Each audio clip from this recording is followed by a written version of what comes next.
Good morning, Dave here, the Enlightened Plumber, with today's quote, and it is, "Fearlessness is like a muscle. I know from my own life that the more I exercise it, the more natural it becomes to not let my fears run me." Fearlessness is like a muscle. I know from my own life experiences, the more I exercise it, the more natural it becomes to not let my fears run me. And this is from Arianna Huffington. I think Arianna fairly clearly says what this is about, but let's start. Fearlessness. Okay, so fearlessness is your resistance to having fear. The natural thing from all people around the world to be is fearful. We're scared of going out of the door in the mornings, asking someone for a favor, going to work and asking for a pay rise, or what can we do? Asking someone for money for an education or a treat, food out, whatever it is. As soon as you're trying to ask for something, you're generally fearful of that. If you are doing anything new for the new time, it is very natural to be fearful of that. And so fearlessness is that mental muscle that goes on that says, okay, I have to be fearless, therefore I just have to do it. And repetition certainly helps with this. So if there's something you have to do every day, if you have to drive on a road that scares you or walk down a path that you kind of keep worrying about, it's dark, covered trees or something like that, you can be very fearful walking on these paths or through tunnels or whatever it might be in life, whatever your journey is or activity is that could be scary for you. But the more you do it, the more natural it becomes and the less fearful it is. And so that's why your mental muscle up here is just requiring exercise so you can become fearless.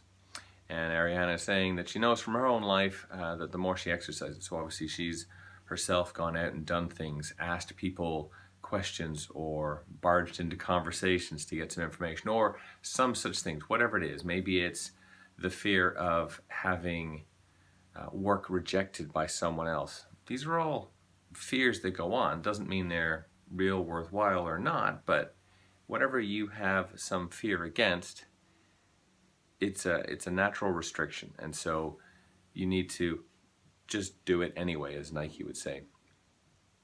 And the more natural it will then become. So as I've sort of said, doing these things over and over again, the more natural it becomes. It doesn't necessarily mean that it's less scary, although there's a part of that as soon as you start having some activity become a little bit more natural to you, it generally becomes less scary. And it's more that it's not less scary, it's the fact that you tend not to think about it or not put so much emphasis on those activities. And then you can at that point, not have your fears run you. So the more repetition you do, but once you exercise this muscle over the things that you're doing every day, you can stretch yourself and go that little bit bigger on what you're going to do. So if, for argument's sake, we're going to go in and ask our employers, our bosses, for a pay rise. Okay, well that's scary. No, we're not going to do that. It's not even the right thing. I mean, you just don't go there. Well, what about if you go in and you start having a conversation with the employer? Not asking for anything yet, but it's just going to start speaking to them. Okay, well, you can build a little rapport, test the ground. Maybe you can ask them for a car parking spot or the use of some office equipment after hours or something like whatever it might be, right? It's the question of having that challenge of asking the boss for something, anything. Well, once you start doing that and having those on a semi-regular basis or even just doing it the once, now you're building up that courage, you're building up that fearless muscle to say, okay, well, maybe next time I speak to them, I'm going to go there and ask that question. And that's how you go about using it. So with that in mind, fearlessness is like a muscle. I know from my own life that the more I exercise it, the more natural it becomes not to let my fears run me. And with that, from myself, Dave the Enlightened Plumber, and Arianna Huffington, have yourselves an excellent day.